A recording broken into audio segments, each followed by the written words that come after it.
I now call the November 18th, 2024 meeting of the Wallingford-Swarthmore School Board to order.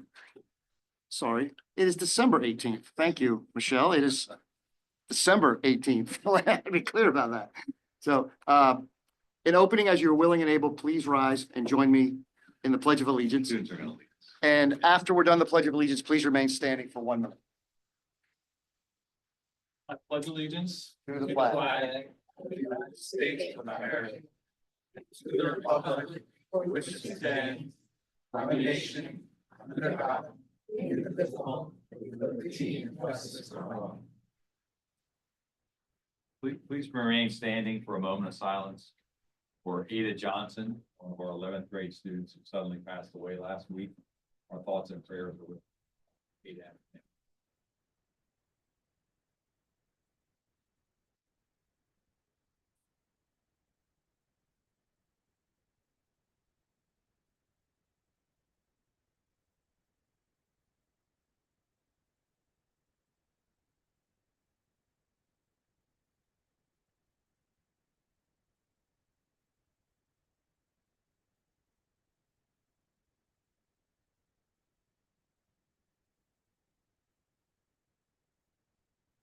Okay, moving on to attendance roll call. Ms. Mosley, would you please take attendance roll call? Ms. Dolay? Here. Dr. Grande? Here. Mr. Henry? Here. Mrs. Holbert? Here. Mr. Miller? Here. Ms. Woodsett? Mrs. Williams? Here. Ms. Wachowski Smith? Here. 8 voting members present. Thank you. Moving on to student representatives report, and Ms. Wang, please take it away. Good evening, everyone. My bad. Good evening, everyone. On December 9th, fourth graders at West hosted their annual Turkey Bowl. The game, featuring 2 PA football teams, the Steelers versus the Eagles, ended in a tie score, continuing a fierce rivalry in nearly 30 years of tradition. Additionally, West recently met up with the Delaware County Intermediate Unit's Assistive Technology team on December 12th for an incredible display of tech innovations designed to enhance student access to the curriculum. Last week was also Computer Science Education Week. Our elementary schools participated in Hour of Code, which is a global initiative that provides coding experiences for students. On December 11th and 12th, students from Strathaven High School traveled to SRS and NPE to work with students using Hour of Code. The elementary students gained introductory experience to block coding through various fun games. Thank you to our administrators and Mr. Benzing, Director of STEM Teaching, Learning, and Innovation, as well as the students from SHHS who volunteered to help lead coding activities. On December 10th, Strathaven Middle School hosted their last Fine and Applied Arts Night, featuring the 6th grade band, 6th grade orchestra, and 6th grade chorus. This marks the end of the Fine and Applied Arts Night series, which also showcased Strathaven's 8th grade band, 8th grade chorus, cantabile, and 7th grade band, 7th grade chorus, and the 7th and 8th grade orchestra. And congratulations to the SHMS and November Panthers of the Month. These students have exemplified being safe, respectful, responsible, and kind. On December 4th, Strathaven hosted its high-Q match against Pencrest and Radnor and won an impressive score of 57 points, outpacing Pencrest and Radnor in a fiercely competitive match. On December 9th, the Strathaven High School Symphony Orchestra and Choir held a pop-up concert in the second floor hallway, decked out with scenes from the Polar Express, playing music from the soundtrack. Stay tuned for tomorrow night, December 17th at 7:30 p.m., when both the Symphony Orchestra and Choir will perform these songs again to the public. This fall, Moore College of Art and Design awarded 10 creative students from SHHS full scholarships to attend their upcoming 2025 Young Artists Workshop. This opportunity is in memory of Carson Prey Harbaugh. We are proud of all the artists, and we remember Carson for continuing to lead us in a life of creative expression. Thank you to MCAD for their generosity and continued support of young artists. We are also proud to celebrate the student artwork presented at the Delaware County Intermediate Unit's Adapted Art Showcase. We are extremely proud of our students' creativity, diligence, and talent, which inspires us all to appreciate the many ways art can bring us together. Last week, members of the SHHS and SHMS World Language Department attended the American Council of Teachers of Foreign Language meeting hosted in Philadelphia. We're always proud of our teachers and language departments here at Strathaven, but we would like to once again express our gratitude and appreciation for all the work and the support that goes on here at Strathaven. Last Friday, December 13th, the school held its 19th annual AP Art and Design exhibition in which students taking AP Art were allowed to display their work throughout the third floor hallway. Winter sports are in full swing with games, meets, tournaments, and competitions all around. Good luck to our ice hockey, basketball, swim and dive, wrestling, indoor track, and cheerleading teams as they continue throughout their seasons. Additionally, congratulations to our girls soccer coach Gino Moralia for being honored with the 2024 W. Gene Davis Memorial Award as the PSCA 2024 Coach of the Year in the AAA female classification. Finally, 23 high school students were selected for the PMEA district ensembles. The students auditioned against other musicians from all of the schools in Delaware, Chester, and Philadelphia counties. Congratulations and thank you. Thank you, Ms. Corbett. I appreciate that. And I know you mentioned the high Q team, but shout out to my friends on the high Q team. They did very well for their first match. So congratulations to them. Moving on now to the superintendent's report and Dr. Scanlon. Sure. Yeah. Thank you, Mr. Henry, and Lyndon. Thank you so much for that report. Yeah, that high Q match was pretty exciting, pretty intense over there. So it all happened on that third steal, I think, where the Strathaven team stole it and kept the lead. So it was good. Really pretty cool. So thank you. I'm going to yield my time tonight to a couple of different presentations because I'm happy to stand up here and prattle on for 20 minutes. But I think it's far more engaging to hear from our students and our staff about things that are happening in one of our schools. So we have Wallingford Elementary School students here today. Thank you so much, guys, for coming out and sharing what's going on at Wes. Mr. Steve Kroll, the principal, is with us, and Miss Amanda Scully, one of their fifth grade teachers, is with us, and as is Rebecca Berman and Ashley Spellman, who work with our students in their leadership team. So. Mr. Kroll, I'm going to turn it over to you, and we look forward to hearing all about Wes. All right. Thank you, Dr. Scanlon. And thank you for having us here this evening. Before I begin, I just want to acknowledge the loss of one of our students and to share that the Wes community joins her family and the high school family in mourning. We certainly would not have anticipated having to present on such a solemn occasion, but I just want to reiterate our support and our thoughts are with her family and community at this time.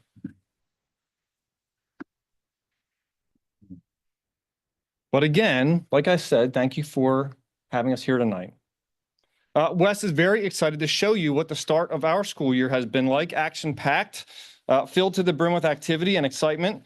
It has been a smooth fall season, and I've been very fortunate and appreciative to have had the opportunity to help lead the staff and the school community since arriving in August.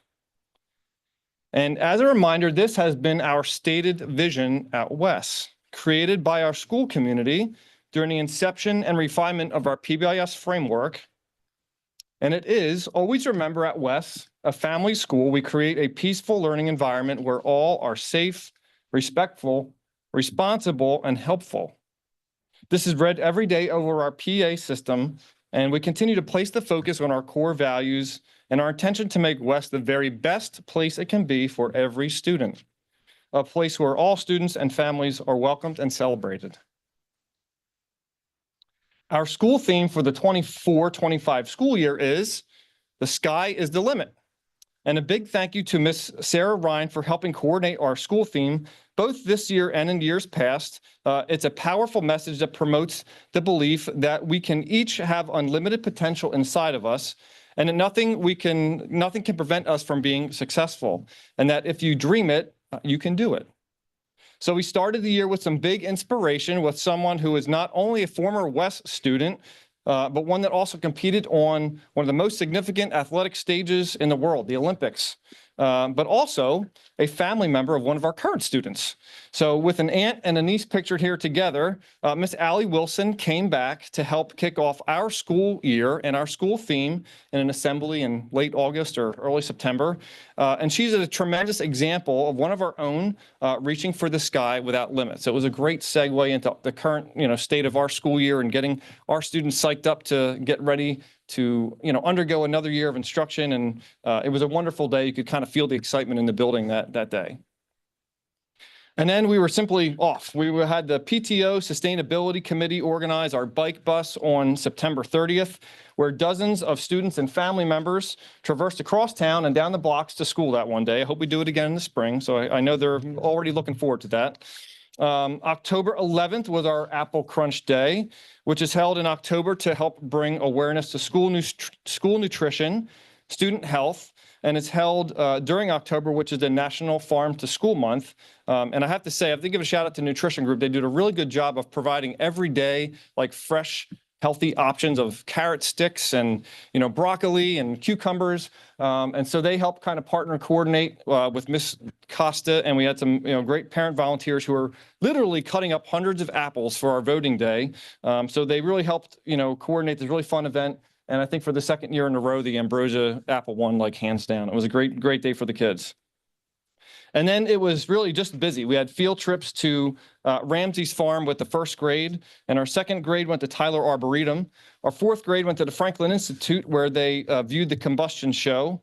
Also in the fall, we had Mr. Stephen Clark, the Guinness Book of World Records holder for fastest pumpkin carving, and he visited and demonstrated some of his incredible carving skills. He also, with the West family theme, he also happens to be a family member of one of our staff members. So Mrs. Stephanie Clark, our school psychologist, this is her dad. And right before Thanksgiving, we had our first and fifth grade reading buddies from Miss Zayat's class and Miss Frischella's class partner together on the Balloons Over Broadway parade. So they marched through the schools and the hallways. They spent time together after reading the story together and were inspired to create their own balloon floats. And we spent that afternoon, the last day before Thanksgiving, parading through the hallways, and all of our other students came out of the classrooms and were cheering them on. It was really a wonderful day in anticipation of Thanksgiving. We have also spent some time celebrating our various cultures, as happened here when Miss Gar shared about some of the traditions and significance of the Diwali holiday. And this year, this happened with second grade, but this year Diwali happened to fall on Halloween, and it was hard to pack all that into one day. So we did it on that Friday, November 1st. And thank you, Miss Gar, for sharing those traditions. And our students also spent time celebrating and recognizing the service of others, as we did with our third grade team by hosting their Veterans Recognition Day. Our very own Mr. Anthony Lachette, thank you for being here. He was our guest speaker that morning and sharing his perspectives on the importance of service. The third grade students and teachers also had the unique experience of walking in the Media Veterans Day Parade, interacting with some veterans sitting along the parade route. And what was really neat was to see some of them presenting some cards of appreciation and thanks to those veterans on the side. And the continued importance of creating and sustaining community connections is a pillar to the success of any school. Here we see 26 of our students who took part in the South Media Art Club, which was coordinated by Dr. Ellen Milgram, the former West principal. And on this day, which was 2 Fridays ago, the students presented their artworks to the school, which were original art pieces that were turned into puzzles, and they were donated both to our school and to other places, at other organizations, as opportunities for stress relief activities. So some will be housed in the library at West, some will be in the main office, some will be in the counselor's office, and it provides an alternative activity to help us regulate our emotions, work through some conflict, or just for an interesting challenge if we're up for it on an afternoon. But it wouldn't be fall without football. And the annual West Turkey Bowl, which has been running for over 30 years, took place on Friday, December 6th. Run by our fourth grade team of teachers, Mrs. Knight, Mrs. Berman, Mrs. Mars, and Mrs. Spellman, this great event is actually so much more than just about football. The game does see students from our fourth grade classes suit up in green and yellow as the Eagles face the Steelers, as they did yesterday. But there is something for everyone, honestly. This has turned more into an event than a game. Cheerleaders that coordinate their halftime and sideline cheers. A group of students that serve as announcers and play callers at the media table through live microphones. Our student artists design and create banners and team signs, and a pep band on the sideline to entertain during gameplay. Our parent attendance was great for that game, and the game ended this year, as you stated over there, it was a tie this year after a miraculous comeback by the Steelers. But this picture captures it all for me. The embodiment of this picture is a representation of what we value in our schools. Teachers and students working together towards a common goal, both in our classrooms and during our fun events that create lasting memories and strengthen the bonds in the most important relationships in our building, those between teachers and students. This happened to be just one snapshot in a handful of seconds on that morning, but it truly represents the community that is built both inside and outside of the walls of our school building. So I had to have it included here so you could see it. Some other lasting memories and contributions are also being made this year by a very special group of our students, some of who are here tonight. So thank you guys for being here. Our West Student Ambassadors program is a new addition this year, and I would like to introduce our team of teachers, Mrs. Scully, Mrs. Berman, and Mrs. Spellman, who are here to help share some very important work that our students are helping lead.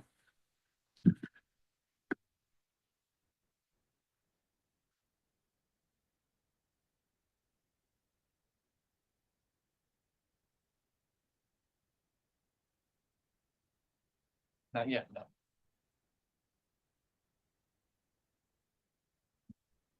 Good evening. My name is Amanda Scully, and I am a fifth grade teacher at West and a member of our school PBIS team. One of our goals as a PBIS team was to improve student involvement. We spent time last school year and over the summer growing the idea of student ambassadors.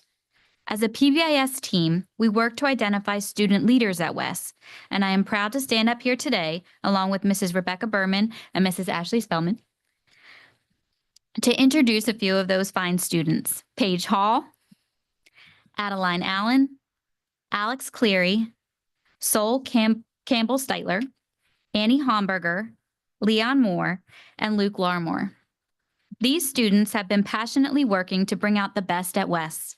They'd like to share a little bit about their role tonight.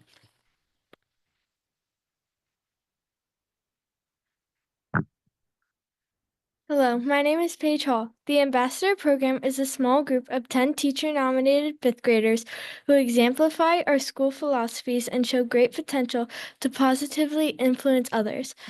As ambassadors, our ultimate goal is to care about our West family and lead our fellow students and staff toward our 4 main goals: respect, responsibility, safety, and helpfulness. Hello. My name is Sol. The Ambassador Program meets 2 times each month. Our meetings provide us with the opportunity to collaborate with other ambassadors and teachers. Mrs. Scully, Mrs. Berman, Mrs. Spellman, and sometimes Mrs. Conahan too work alongside us. We plan and design projects that support our school community. We also work together with the Student Council to achieve school goals and influence positive changes.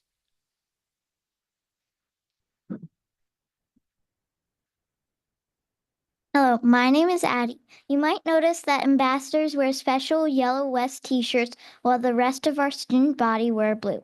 We hope to stand out in the crowd as leaders. We understand that being on this team means we should lead by example. Our classmates should look to us to represent West in a positive way. We know that we should be a good role model of behavior and academic effort. It is also important to us that we make new students feel welcome. Over the summer, we spent time planning a tour of the West Building. We wrote it all out and practiced exactly how to lead the tour. We anticipated questions new students might have and tried our best to highlight important things to know, like what the expected behavior is in the hallway and how many books you can check out in the library.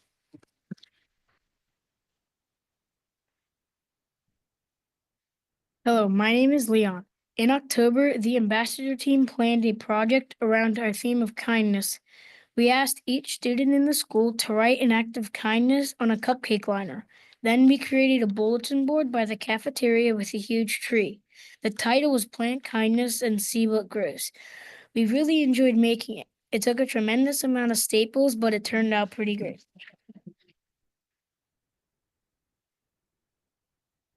Hello, my name is Luke. Sometimes we support teachers with special projects. We recently supported Miss King and Miss Bannon with a video that models different ways students communicate. In the video, we modeled how to give appropriate wait time to students who communicate with devices. We also modeled how to interact and greet others who communicate with AAC devices. This video will be a tool that our student body can use to learn how to be inclusive toward all students at West.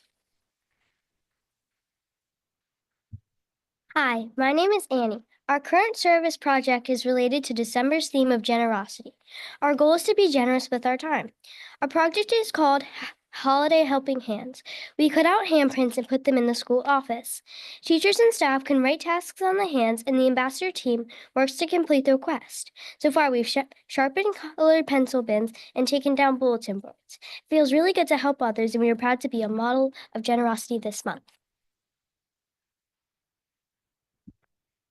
Hello, my name is Alex. As ambassadors, we take on the responsibility of introducing our monthly themes. Each month, our ambassador team learns about the theme and creates a video that is sent out to the whole school. Here is a clip from our November video.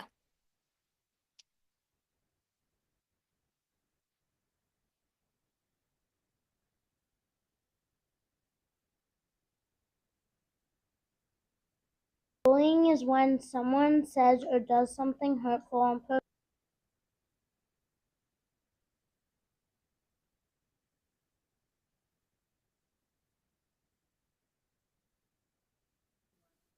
Hey West family, your West Cares ambassadors here. I'm Paige. And I'm Maren. Today we want to talk to you about November's theme, Thankful for Friendship. Did you know that friends can help you reduce stress, improve your mood, and boost your self-esteem? Friends can help us feel like we belong and keep us feeling connected in the big world. Friends are great with helping us through hard things and celebrating good times. At West, we hope that everyone can find friendship. If you want to make a new friend, start by introducing yourself. Talk with others about things that interest you. Ask others about things that interest them. Invite others to sit by you or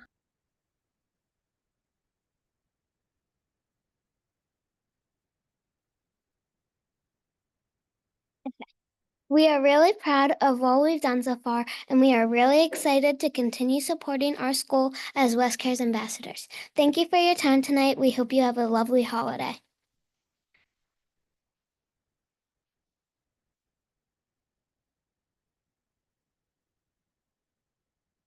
I just want to reiterate that. Thank you for inviting us. And I know typically we open up to any questions for the board. So if you have any questions, just let us know. Please don't go anywhere. Right. First of all, I want to thank Mrs. Scully, Mrs. Berman, and Mrs. Spellman for putting this all together. The kids were amazing. Kids, really impressive. Thank you for leading by example. I really appreciate that. It sets the tone for our, not just West, but all of our elementary schools. So thank you very much. And Mr. Kroll, thank you for your presentation as well. I'll open it up. Anyone on the board, I'll just start with Dr. Grant and go down. Does anyone have any comments that they'd like to make? Sure. I will say that the part about the adaptive, learning how to use the adaptive thing just brought tears to my eyes. So thank you. Just wanted to say thanks so much for coming. You guys did a great job tonight. Please. Yes, and thank you so much for bringing your leadership to us. We really appreciate it. Thank you. All right. Thanks, everybody, again. Thank you so much. Well done. Well done. Thank you.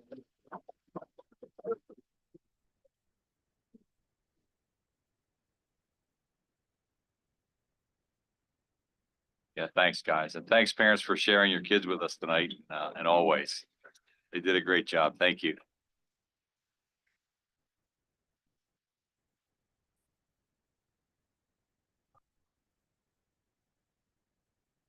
All right, that begins our presentations of school board presentations with our schools. So they set the bar pretty high. So we'll see what happens next month with the next group. We'll have to show that video to everybody. But thanks again to the West students and staff for coming out to share all of that, what's happening with our school board. My next part of the superintendent's report is it's going to be about our audit. We received our this is from the 23-24 audit. And we have joining us online will be Mr. Carl Hogan with an auditing firm, which is our auditors. Every year, school districts in Pennsylvania are required to have their books audited to close out their final year, something that we need to submit by the end of this calendar year from the previous year. So we are in that process. Typically, we would go into more detail about our audit at our finance committee meeting. This month of December, it's a little bit flipped because our finance committee meeting is Tuesday. We moved our board meeting up because of the holiday and winter break it's Wednesday, this Wednesday, the 18th. We moved it up. We flipped them this year because of the holiday break next week. So we would like the board to hear a little bit from our auditors about this audit. It was an excellent audit, a very clean audit, and just some kind of a sneak preview to what you hear in more detail. The entire audit is on our website, was posted up there Friday for the public to view. It needs to be up there prior to us submitting it to the Department of Education by December 31st of this calendar year. So, Duana, is Carl with us now? Is he up there? Okay. Carl, I'll turn it over to you. Can you hear us? I can hear you. Can you hear me? Yes. All right. Well, thank you very much for accommodating me, Zoom. The good thing, maybe one of the good things about COVID, Zoom, and I could be in 3 places at once. So this is my 3rd board meeting tonight. Thank you very much for, setting this up for me so I can, do this, remotely and, kind of accomplish, a couple things all at once. So yeah, this is June 30th, 2024. Just the one quick thing to point out is that last year, even though things may not have changed, for the business office and working with my the same team as in the previous years, our firm did go through a merger effective April 1st. We were BBD and now we're with them. More of a, going to a larger firm to be able to have more resources, a lot of challenges in public accounting these days in terms of having people. So this allows us the ability to, draw upon their resources and to kind of, relieve some of those stresses as a small firm that we were. Otherwise, besides the name on the audit report, nothing else really changed in terms of your audit team. Maybe a different technical review process, a different process in place for us for the audit. One of the things I do want to point out is I think you're getting a better audit. Some of those things that, we might not have been doing, to the highest level, that we're being able to do that through this new firm, them being with the resources they have and the technology they have, et cetera. So, that's one of the good things in terms of, going from a small regional firm to now a national firm, being able to. So, but otherwise, nothing else is impacted in terms of the service that you're being provided, not only to the board, but also to management. So I will be as quick. I know Dewana and the business office has given you a rundown of, kind of where you're going to stand, and there's some decisions that need to be made.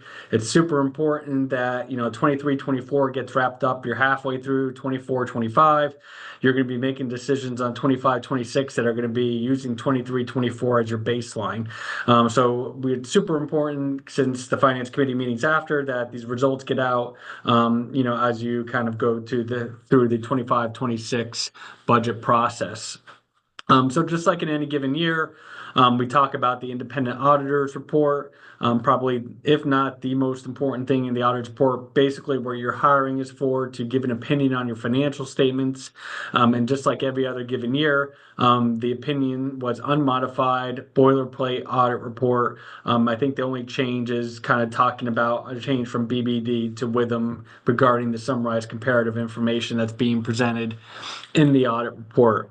Once again, I like to point out the required supplementary information.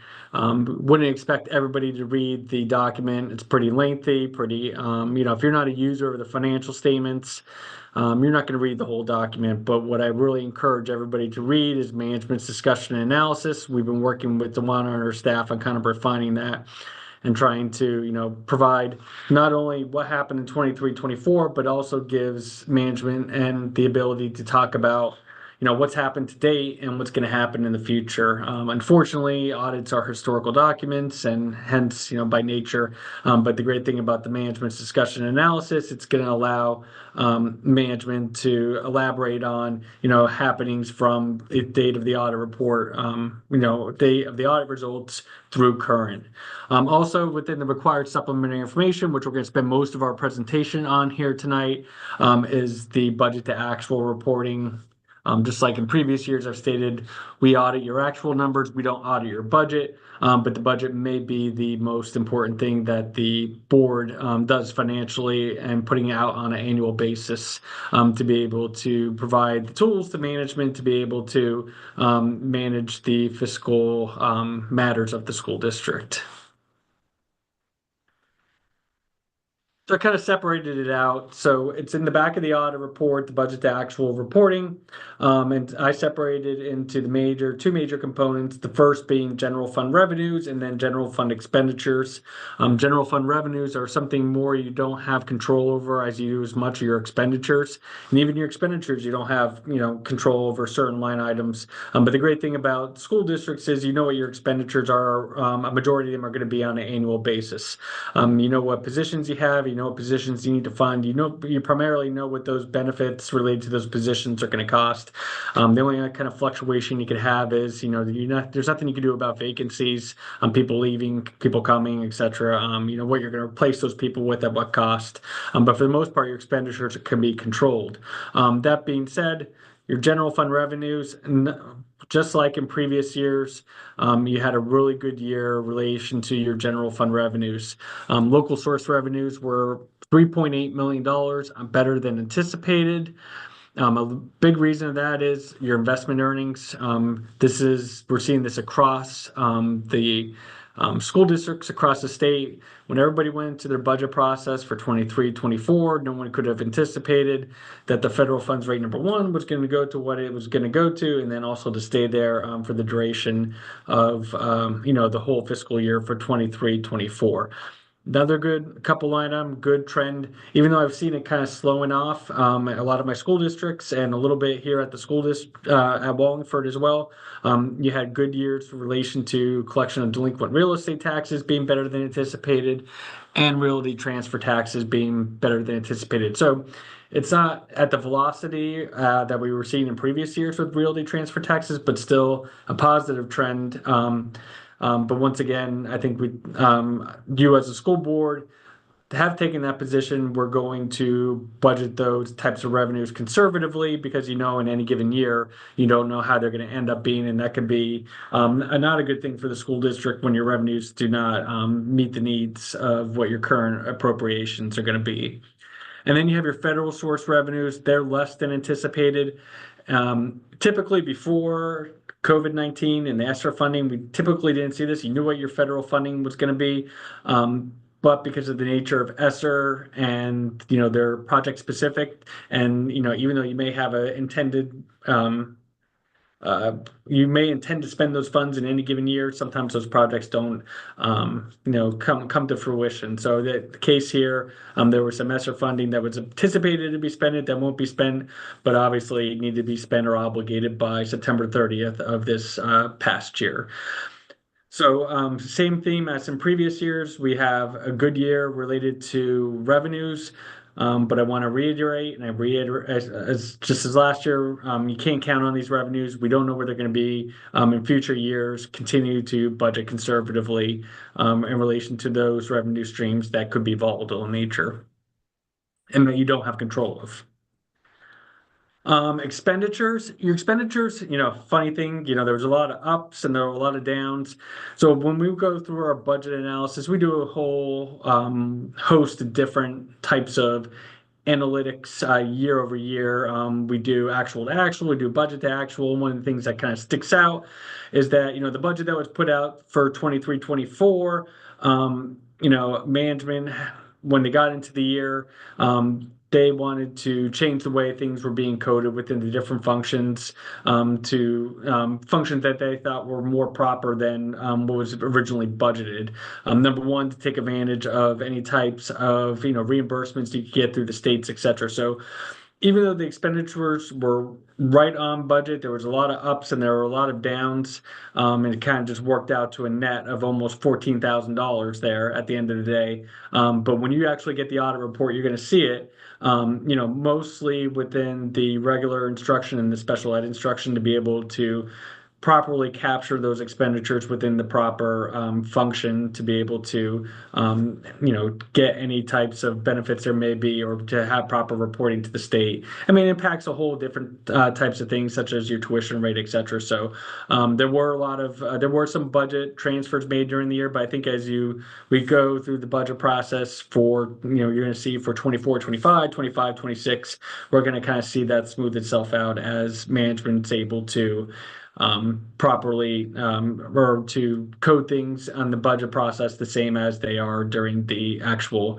financial reporting for the year. And I was made aware that they told me that, this has been discussed in prior finance committee meetings.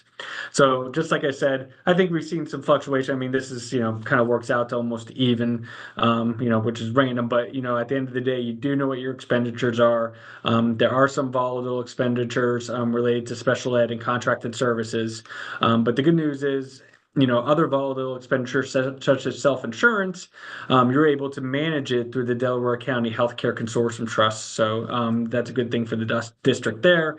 You know what your monthly premium is going to be, et cetera. So, hopefully as we move forward, these variances on the right-hand side are going to kind of work themselves out through future budgets and consistent reporting of expenditures.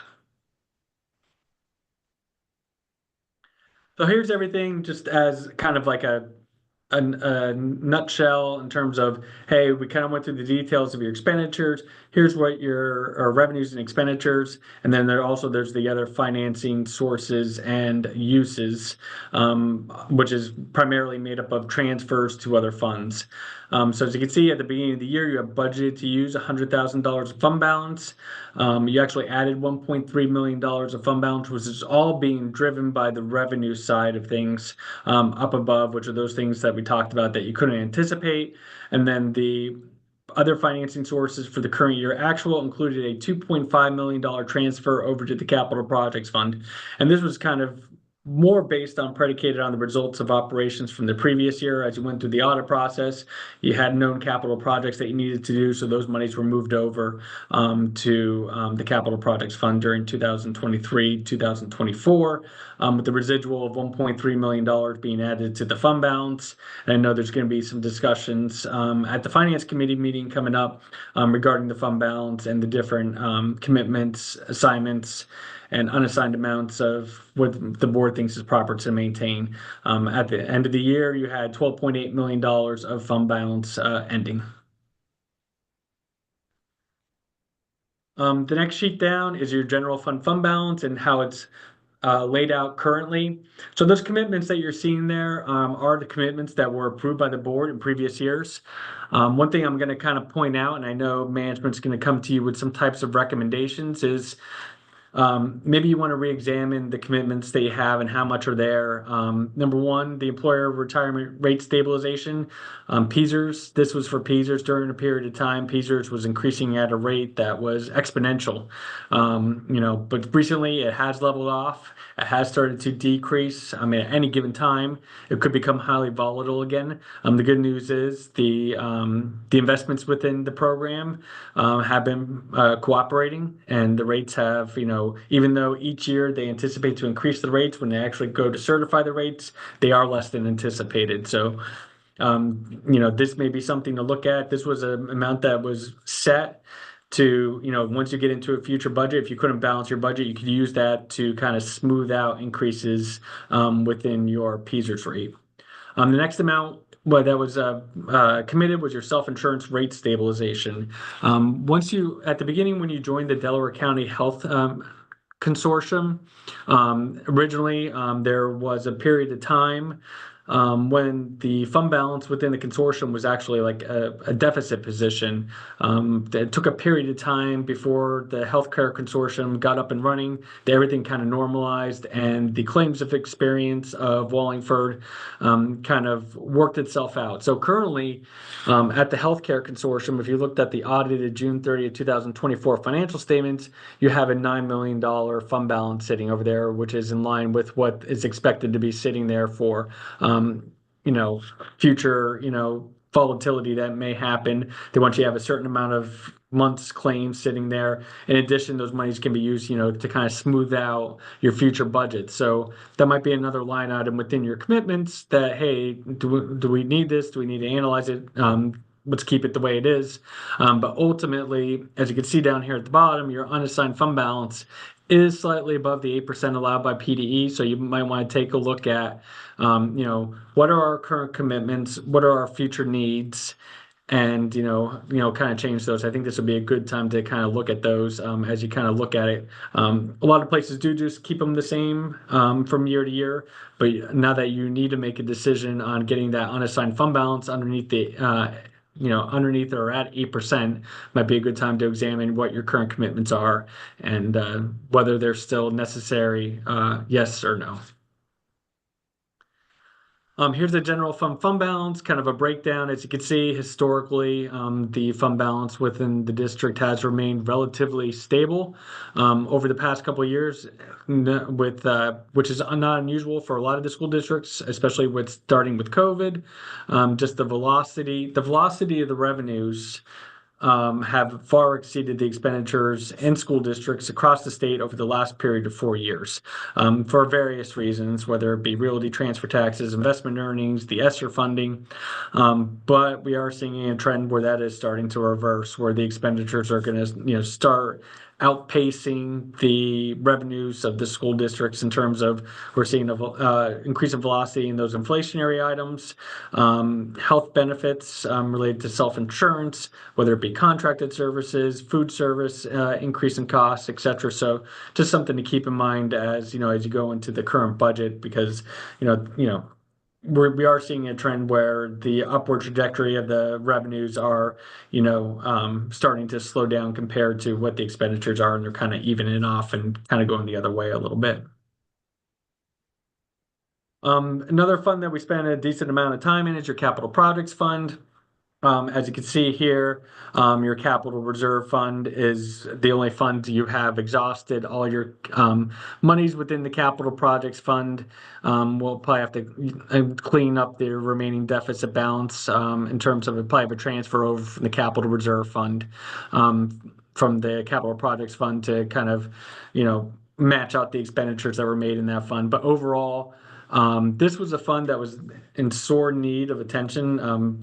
A couple of years back, I would say 3-4 years back, the district had very minimal amounts within the capital projects fund. And anytime that they capital project needed to be done, no matter how big it was, there had to be some type of borrowing that was done. So the district has done a really good job in terms of taking advantage of these one-time revenues that have hit over the past 3 to 4 years, putting some away for future capital projects that you necessarily don't want to have to go out and borrow money in this interest rate environment. So I think $7 million is still sitting in the capital projects or the capital reserve fund at year end. During the current year, you continue to work spending money on your GISA project, and then also during the current year, you invested $600,000 in a turf project as well. And then finally, the scheduled findings and question costs. I know we talked at length and discussion some of the issues that the business had in previous years related to turnover and some of the challenges that the business office had. Definitely turned the corner in the current year. The business office is trying to do the right things, as we just talked about with the budget. It's a process. You just don't, flick the switch and it's fixed. It's, you have to kind of incrementally fix the issues. But some of those major issues that we considered material weaknesses or significant deficiencies have been resolved. Yes, there are improvements that can be made, but nothing that we would consider to elevate to the level that we would need to include it in your audit report. So that's, great news in terms of that. Also, the school district spends $750,000 in federal funding. This year, the major program was the Special Education Cluster, or IDA. I'm super happy that the ESSER funding is now falling off altogether, because it just added a whole layer of complexity to an extra work related to what we're doing. So now the school district will be on a more routine cycle in terms of its major program, primarily being IDA on an annual basis. Just to point out to everybody too, I think one more year of $750,000, and then the threshold is increasing to $1 million related to your federal award. So although you will still continue to receive $1 million on an annual basis, we'll still have to do a single audit. But that's helping us on the back end. There are some school districts that do receive less than $1 million, and some of them will still drop off. So some of the big reporting deadlines that the school district has, number one, it's not on here, the annual financial report related to filing with PDE. That's been filed on a timely basis. Financial statements be posted to Emma, and then also the single audit with the Federal Audit Clearinghouse. So overall, I mean, I think the school district's in a really, nice spot. Couple of years back, pre-COVID, I would consider things, with the general fund balance kind of teetering on it. The overall fund balance was below 8%. So just in recent years, you've had the ability to be able to commit funds for those one-time non-recurring expenditures that you might not have been able to do in the past, and then also been able to put money away for the capital reserve fund. So as we kind of go into the future and look into future school years, I don't think things will be as it won't be the same as some of these revenue streams start to dissipate. But at the same time, now that you're in a position to be flexible as you go into not only this budget season, but future budget seasons. So, and that's all I have. Thank you very much. Don't leave. I want to open up the board for any comments or questions. I'll start down here with Dr. Grandy, please. Not a question, but just a comment. First, I want to thank Ms. Mosley for all the changes that you've made in the business office. I think what was pointed out in the audit is there's a lot of work toward properly coding expenditures. Being able to accurately code things will allow us to create much better future forecasts for the district. And so I want to thank you for all the work that you've done to try to get our information in better order to facilitate that long-term planning. I'll mention for the board, we will talk more about the audit in the Finance Committee this coming Wednesday. So more opportunities to discuss. But even more importantly, I also want to note that a critical part of our strategic plan was to develop long-term financial planning tools for the school district, something that we've tended to plan year to year as opposed to looking out over a much longer time horizon. For those that have been part of the committee or tuned into the committee, as you know, we've discussed at length a lot of needs in the district as we look to the future. And so as we look ahead to 2025, I just want to call out the fact that we will be getting to that point of starting to look at a 10-year capital plan for the district to really map out what our greatest needs are, where we're going to invest.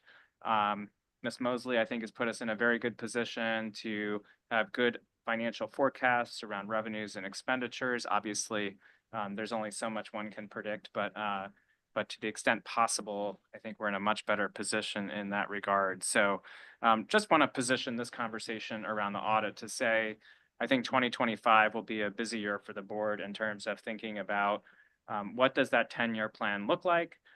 Where do we start? There's a lot of deferred maintenance that's been identified in our conversations. There's construction needs that have been identified. We've discussed the high school. So all of those conversations, I think, will kick into high gear as we look ahead to 2025. And I think we're in a good spot to begin that process. Thank you, Dr. Granda, and thank you for continuing to make sure we're having those discussions and pushing us along. I appreciate that. Mr. Williams? Ms. Holbert? Wow. Ms. Whitsett, any comments? Yes, just a comment for Ms. Mosley. You have brought your expertise and talent to the district and have proven that you are a great leader of the business department, and you deserve the recognition and the respect for all that you have brought to our business office. With your transparency, your planning, your vision, and the way that you interact with your staff.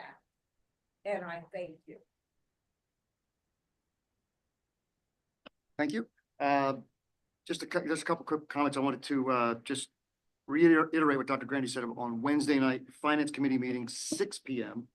We're going to go through it in more detail. So I just want to remember anyone watching at home or here, Finance Committee meeting. Also, anyone here or at home that's looking through the finance or through the audit, our favorite page, as Ms. Mosley and I like to say, is page 68. That's kind of the summary, shows you that there were no issues, which is what we're looking for, is no issues.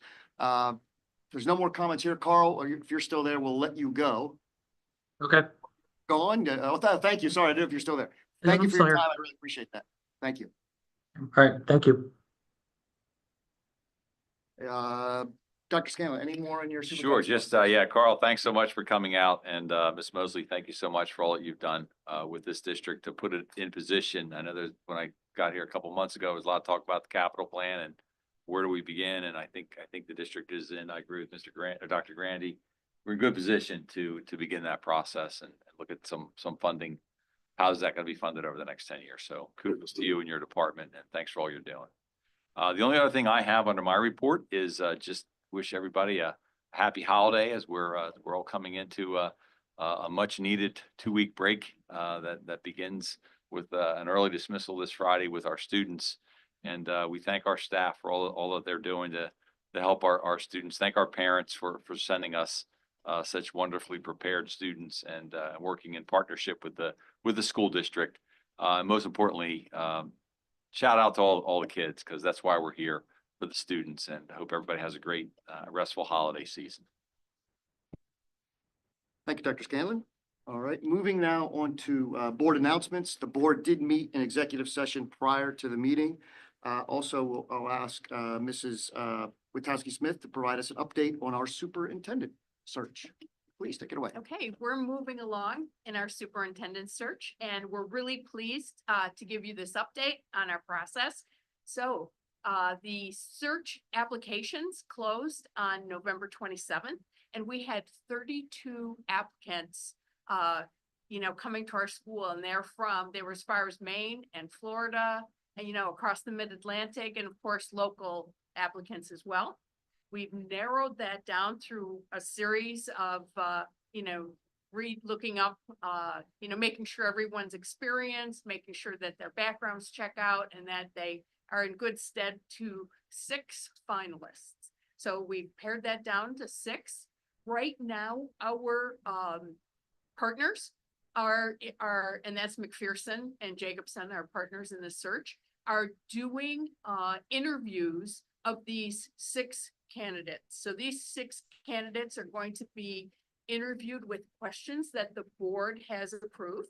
And those interviews are recorded for us and are going to be, sometime at the end of December, are going to be forwarded to the entire board. So we will receive application packets and the recordings of their interviews for us to review. We will be meeting as a board and reviewing each of those packets as a group and making a decision on who we want to move on to finalists. So we get it down to 2 or 3 individuals from the 6, in which case we will then begin our independent interview and research of these candidates. So just a quick reminder to our families that our board is going to be asked, before we get to see these recordings, to sign a confidentiality agreement, and that board members can absolutely talk to you about the process and what we're doing and where we are in the process, but they will not be able to share any names with community members or anyone, actually. So it is the protection. It is for the protection of the applicants, because if superintendents find out that their name's being shared, they withdraw from the process, and we don't want to lose any good candidates for that reason. Thank you. Thank you, Ms. Witkowski-Smith. That's excellent update. Thank you for all the board members and Ms. Witkowski-Smith for all the work you've been doing on this search. And thank you for pushing it forward because we're moving along at a nice steady pace. So thank you. Thank to the board as well. Moving on next to audience recognition for response for items for action on the agenda. This is the time on the agenda where we give an opportunity for public comment for items on the agenda. We will have time later for topics not on the agenda. As a reminder, public comment is a time for district residents and taxpayers to speak to the board about an issue that is before the board or may come before the board. It is a time for us to listen, hear perspectives and experiences from our community. While we can't answer questions at the meeting, there's always an opportunity for follow-up after the meeting. Because we want to give as many people that wish to speak a chance to be heard, we'll continue to follow a 3-minute time limit. We'll give you a heads up when you have 1 minute left. And when you go up to the podium, please state your full name and the street within our district that you live. Is there anybody who would like to speak about items on the agenda this evening? Sir, please.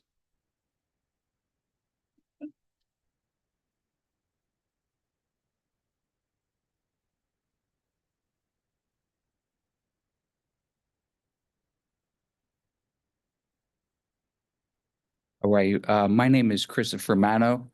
I'm an educator and interventionist and resident of Danbury Village on Putnam Boulevard. I want to thank you all for the opportunity to speak here today. I come before you today not as a candidate, but as a community advocate deeply concerned about the direction of our school district. I would like to thank the school board for their hard work, but I believe we must do better for students, families, and educators in our community. We must ensure that the next superintendent we hire aligns with the values that matter most to our families, teachers, and students. This decision is not about me or the school board.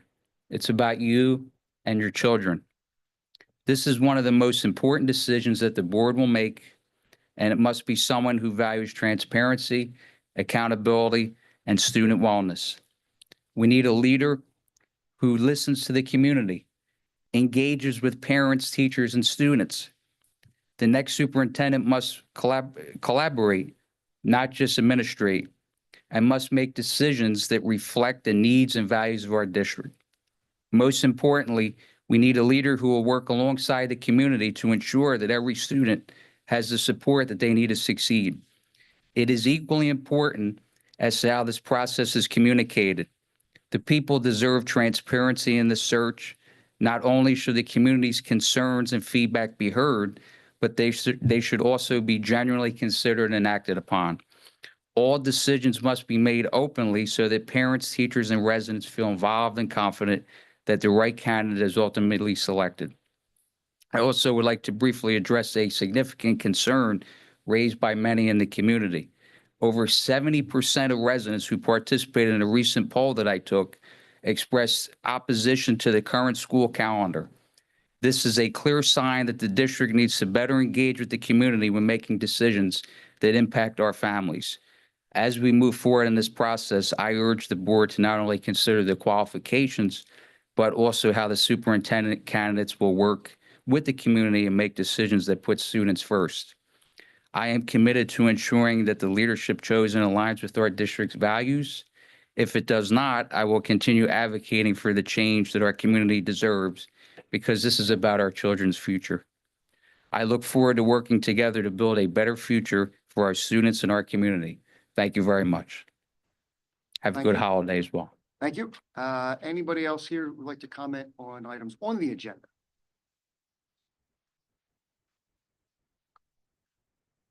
Okay, seeing none, we will now move on to the minutes. Next item for action on the agenda tonight is the approval of the minutes of the November 18th and December 2nd board meetings. Do I have a motion for approval? Ms. Witset, thank you. Do I have a second? Second. Thank you, Mrs. Holbert. Any discussion on the minutes for the last 2 meetings? Okay, seeing none, Ms. Mosley, would you please take a roll call vote? Mrs. Dole, Aye. Dr. Grande, Aye.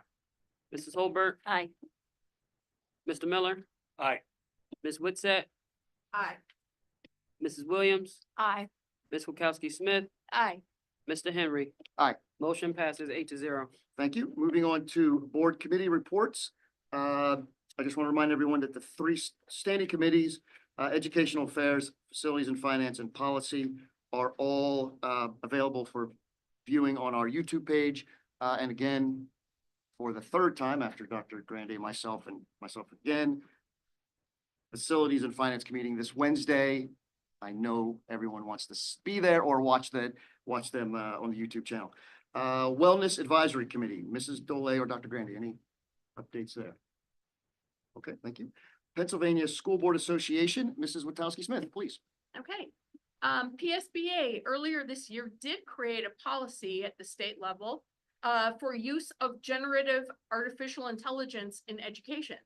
This new policy serves as a guide for local boards to set expectations for the proper management and responsible use of generative AI in the educational setting. So there is some guidelines that we can now look at. In the annual report on educator certifications, good news, PDE indicated that the number of in-state instructional certifications has increased in 2022, 2023, after dropping every year since 2018. So this is the first year that they're seeing actually an increase in the number of certifications for teachers. Thank you for promoting your profession. So we appreciate it. And just to let everyone know that Act 135 was signed into law, directing the Pennsylvania Department of Education to maintain lists of approved evidence-based reading instruction. However, it is not a mandate for using any of these programs, but they are making resources available to schools and districts. And that's all. Thank you. Thank you very much. Moving on now to the Delaware County Community College Liaison, and Ms. Witset, do you have a report for us this evening? No. Okay, thank you. Normally we would have a Delaware County School Board's Legislative Council update, but Mrs. Walkman was unable to make it this evening, so her report will be attached and be on the website. Okay, moving on to personnel. We have, which I know you're waiting for, so thank you for being patient. I know you were chomping at the bit during the budget presentation. I know, we're getting there. We have 12 items for action in personnel. Are there any items on this list that anyone on the board would like to separate from the rest? Okay. Seeing none, we have resignations and retirements, appointments, leaves of absence, changes of position, 2024-2025 conference requests, 2024-2025 mentors appointments, 2024-2025 curricular supplementals, 2024-2025 activity supplementals, 2024-2025 winter athletic supplementals. Here's the word I can't pronounce very well. Accompanist. Did I get? Am I anywhere in the practice this afternoon? Accompanist at Strathaven High School. Yeah, my wife's gonna mock me later. The MOU for the Wallingford EA contract. And that's all of them there. Do I have a motion for approval? All items in the section are attached, described in the agenda. Do I have a motion to approve personnel items A through L? So moved. Is that Ms. Witowski-Smith? Thank you. Do I have a second? Mrs. Holbert, thank you. Discussion, I will just start with Dr. Grande and go down. Dr. Grande, any discussion? Mrs. Williams, please. I would just like to thank Mr. Crawl. We had the opportunity to meet with him earlier, and he's done great things so far this year, and we are very excited at the prospect of you officially leading the ship. And I'd also like to shout out to Mrs. Conahan, who I see, she has graciously stepped in as a classroom teacher. So thank you for doing that and for agreeing to kind of help transition the kids. So thank you for your efforts. Thank you. Solberg. Ms. Witowski-Smith, going down, no. Ms. What's that? No, okay. I would just like to thank Mr. Kroll for accepting the position of principal of West. I think that you're gonna hit a home run, and I look forward to hearing the accomplishments and the new endeavors that you bring to West and the future for the children. Thank you, Mrs. Holbert, please. Backtracking here. So anybody who watches this on YouTube can't see all of the support that Mr. Kroll has here today, all of the teachers in their West t-shirts here. So it is amazing. You spent a day in the classroom and you had to suffer through an audit report, presentation. Nobody left.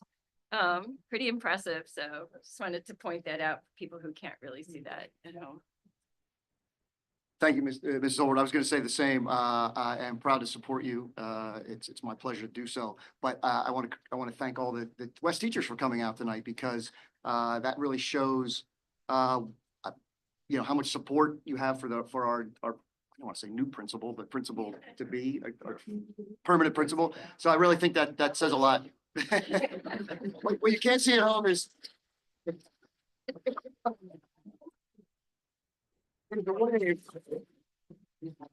now, that is amazing. I mean, it's the first time in my experience up here that I've seen all the teachers show up. And what I really hope that what we see is Mr. Kroll get teary-eyed, because I think he's fighting so hard not to be that. And I can see him, and I know, so if you can't see it at home, he's touched. So, but I do want to thank all the teachers. I also want to encourage you to stay for the rest of the meeting after this. I know you've had a long day, and it's even longer, but I encourage you, if you would like, you're more than welcome to stay. So I don't want to drag this out any longer. We're going to do it right now. Oh, we got to vote. Ms. Mosley, would you please take a roll call vote on items, personnel items A through L? Ms. Dolay, Aye. Dr. Grande, Aye. Mrs. Holbert, Aye. Mr. Miller, Aye. Ms. Witsett, Aye. Mrs. Williams, Aye. Mrs. Wachowski Smith, Aye. Mr. Henry. Aye. Motion passes 8-0. Great. Well, congratulations.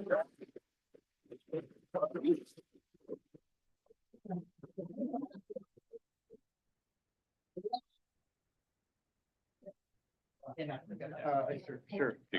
Congratulations, Mr. Kroll. Look forward to working with you, and we have a goal-setting meeting tomorrow morning.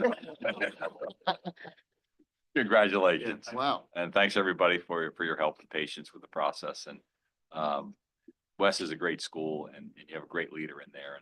And we're still, filling some of the missing pieces there, and we'll do that and move forward. So thanks so much. Are you staying? You're gonna go? Oh, what are you? I know. Sorry. Yeah, seriously. Thank you.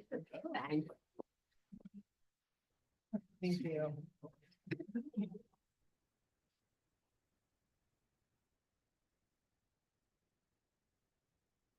Okay, moving on now to policy. We have 3 items for action in policy.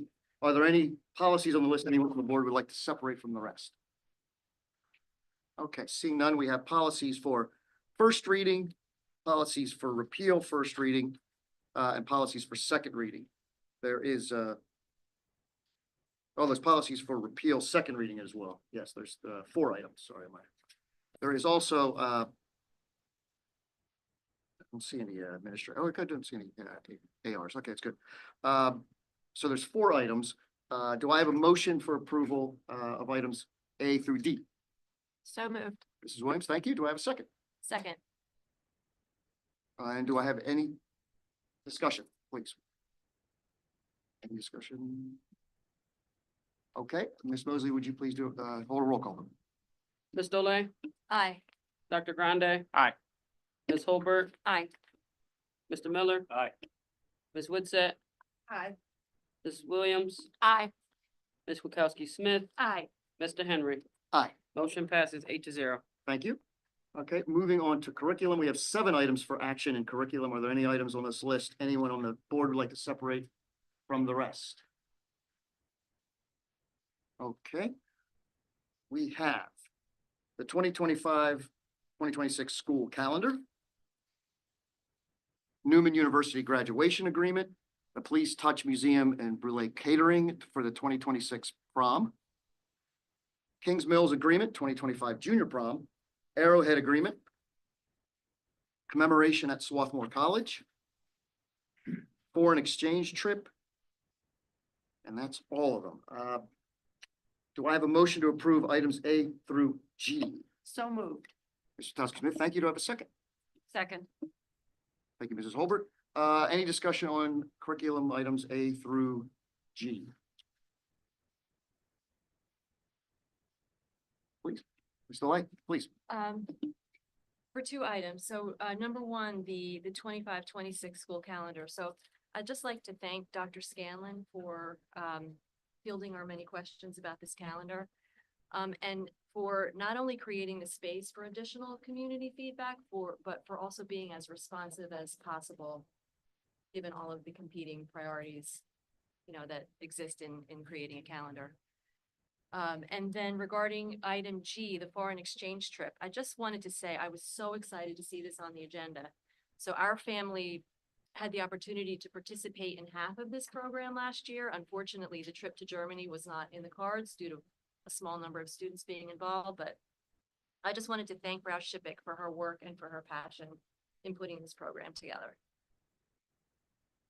Thank you, Mr. Dolay. Yeah, that's a long-standing tradition. The foreign exchange student, my kids did that as well. I also want to congratulate the board, members of the public who were here regarding the calendar. Thank you, Dr. Scanlon, for shepherding it through. There's been years of work behind this calendar. Thank you for being here again, by the way. I knew you had one more meeting left. Years of work. I mean, members of this board, everyone's been around here years. We've had a lot of public discussion over the calendar, a lot of public input, a lot of transparency around developing it. So thank you, Dr. Scanlon, for getting it through, and I'm happy to support it. You sir. Oh, sure, Mrs. Witowski-Smith, please. Yeah, and I especially want to thank the families who came out, and I think families came out on more than one occasion to talk to us about what was important in the calendar to our families. And I think for myself and being part of the Ed Affairs Committee, it was a very heartfelt conversation about what is important to our community and how we need to do better in recognizing holidays and all of the variety of families that exist and are part of us and our community. So I really want to thank the families who came and talked to us and spent time letting us know what our job was and how we needed to support our families in this community with this calendar. So I really appreciate it. Thank you so much. Thank you. Dr. Scanlon, you had a comment. Sure, yeah. Just a couple comments about the calendar, and we did send out that draft that was approved last month to our parents and our community. We did get 52 responses to that and some feedback. And I will tell you that 38 of those 52 responses were people that really wanted us to start after Labor Day. There were some questions about other calendars. They start after Labor Day. They're kind of ending the same week as us.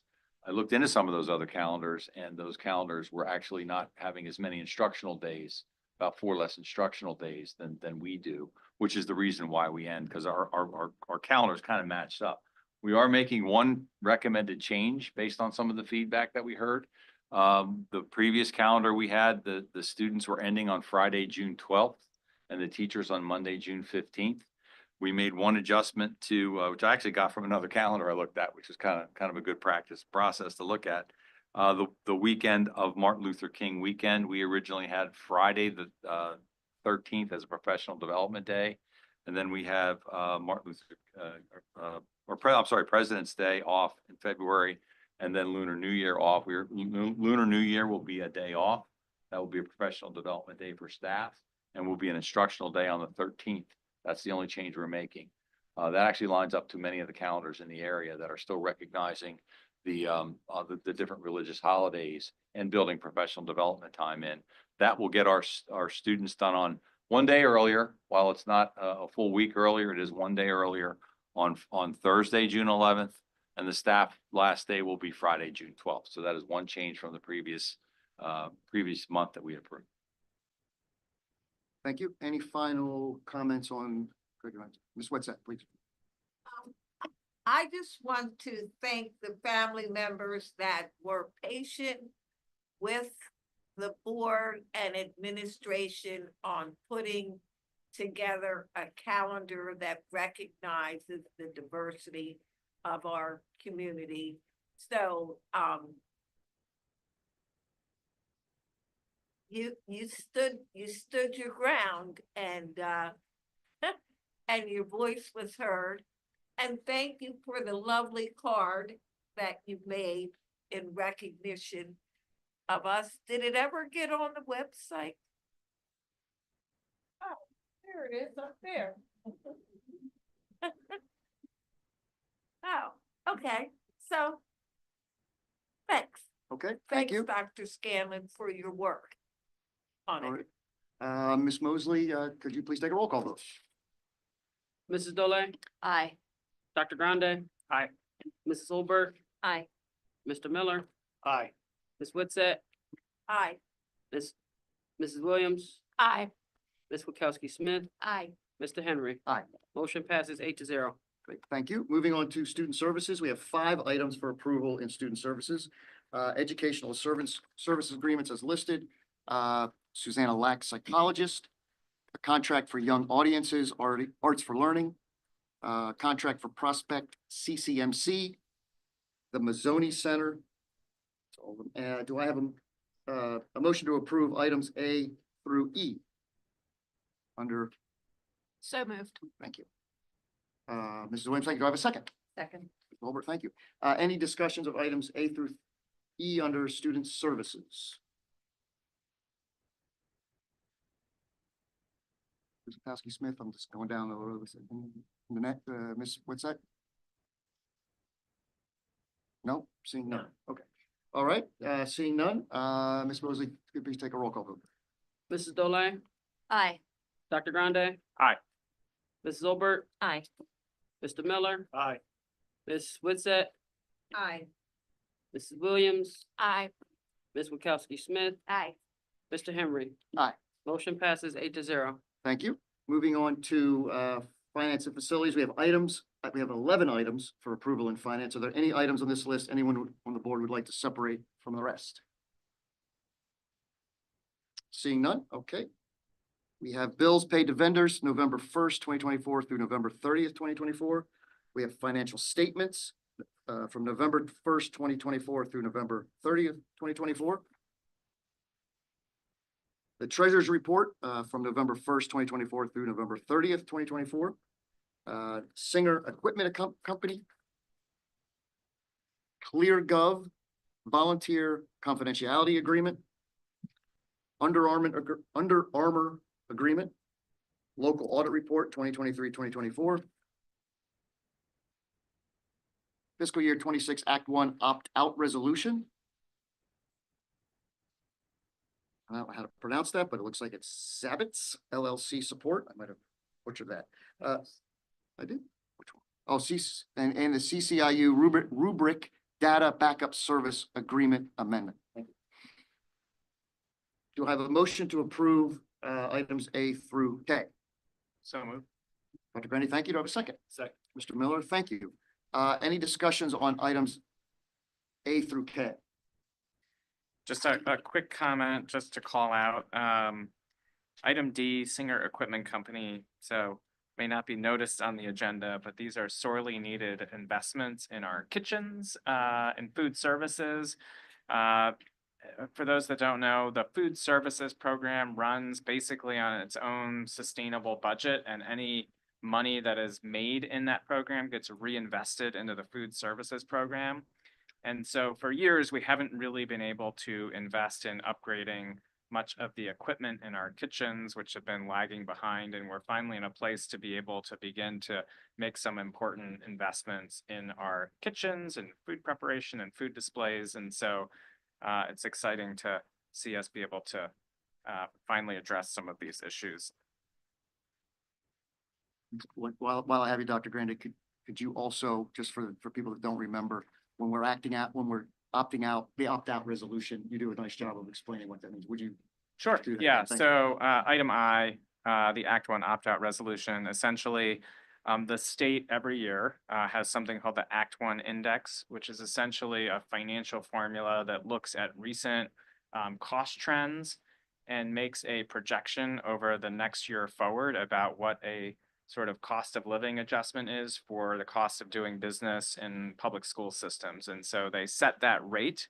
And if you agree to stay within that rate or stay under it and not exceed it, you are essentially joining this opt-out resolution. If you didn't join this opt-out resolution, essentially you would be saying you were seeking to raise taxes at a higher rate than Act One. You would go to a referendum to do that. So this is essentially the school district just saying taxes will not go up higher than this Act One index, which is set by the state. Thank you for that. I appreciate that. Mrs. Williams, please.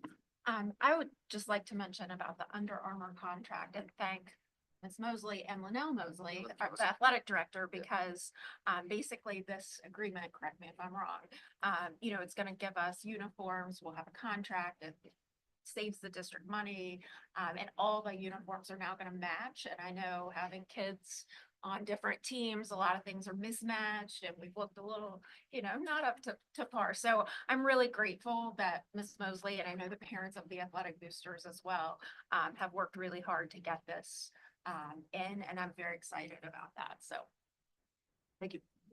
Comments on finance and facilities. Mrs. Holbert, please.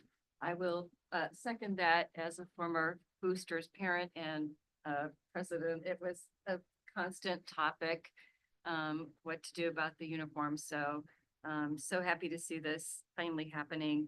Also want to give a shout out about ClearGov. I'm very, very excited about us, being able to, for actually a fairly, very small amount of money, to start the process of increasing our transparency around our budget process and past, the future, and how the public can view it. So thank you. Yeah, thank you for bringing that up, Ms. Holbert. Mrs. Dolly, please. I just wanted to thank our community grant writing volunteer. I think that's great to have, those services offered to us, and hope this will ease the burden for some of our admin, to help with the grant writing.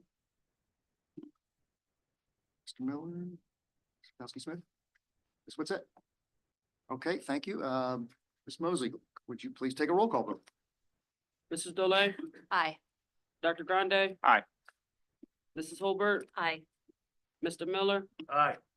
Ms. Witsit, Aye. Mrs. Williams, Aye. Ms. Wachowski-Smith, Aye. Mr. Henry. Aye. Motion passes 8-0. Thank you very much. Now moving on to items under other, we have a revised schedule of school board meetings for the calendar year 2025. The administration is recommending the board of directors approve the schedule of board meetings from January 2025 through December 2025 as stipulated. Do I have a motion to approve? So moved. Dr. Grande, thank you. Do I have a second? Second. Mr. Miller, thank you. Any discussion on the board meeting dates for the year 2025? Ms. Witowski-Smith, please. I just want to make, thank you for making the change to, acknowledge the holiday. So thank you. You're welcome. Any other discussion? All right, Ms. Mosley, would you please take a roll call vote? Mrs. Dolay, Aye. Dr. Grande, Aye. Mrs. Holbert, Aye. Mr. Miller, Aye. Ms. Witsit, Mrs. Williams, Aye. Ms. Wachowski-Smith, Aye. Mr. Henry. Aye. Motion passes 8-0.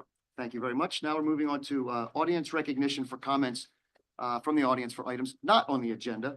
So this is the time we give opportunity for public comment for items not on the agenda. We'll have, I'll remind everyone that we'll have a 3-minute time limit. And when you go up, please state your name and the street you live on within our district. Do I have anyone who'd like to make a comment for items not on tonight's agenda?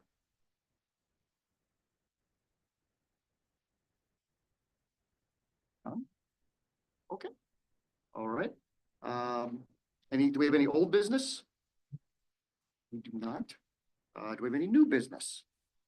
I make one comment. Absolutely, Dr. Scanlon. You sure, man. Just want to thank Andy Benzing, this is his last meeting as Director of STEM. Andy is back here. He starts his new job as high school principal Friday officially. So Andy, thank you in your capacity. I'm sure we will hear from you in your new role as high school principal. So thanks so much for all that you've done with math and science. And we'll continue to keep that work moving forward. All right.